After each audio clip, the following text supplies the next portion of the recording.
faire pour avoir un conseil d'administration performant? Il y a certainement des facteurs clés de succès qu'il faut prendre en considération. Dans un premier temps, je dirais des petits détails qui vont faire une grande différence. Un administrateur n'a pas toujours le temps et surtout qu'on reçoit l'information à la dernière minute. Donc, planifions ça un petit peu à l'avance. Planifions les réunions à travers l'année. Est-ce qu'on est capable de fixer une cédule?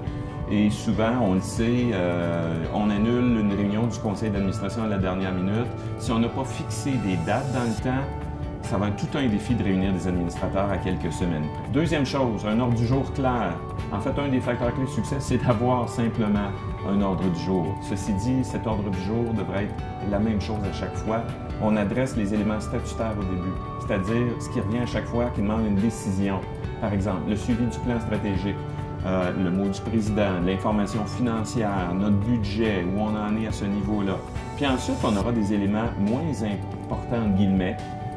Exemple, on est fier d'un nouveau logo pour notre entreprise. Si jamais il nous manque de temps, on pourra toujours le recéduler à la prochaine rencontre, mais au moins on aura approuvé le budget ou on aura eu une discussion sur des éléments importants de cet ordre-là.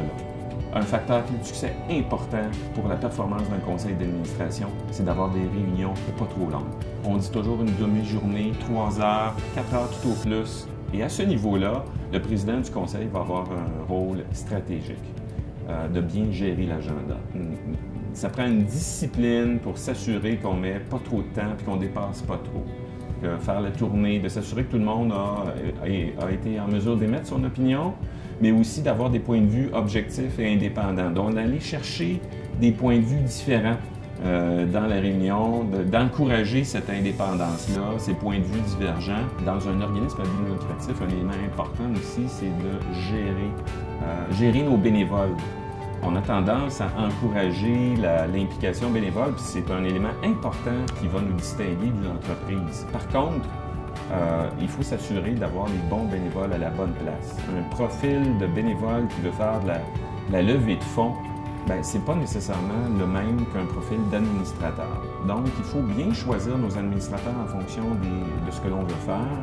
Et au niveau d'un conseil d'administration, il va falloir gérer ces bénévoles-là et gérer aussi leurs commentaires, entre guillemets, pour s'assurer qu'on rentre dans le temps. Donc, ça, c'est un rôle crucial du conseil et du président du conseil.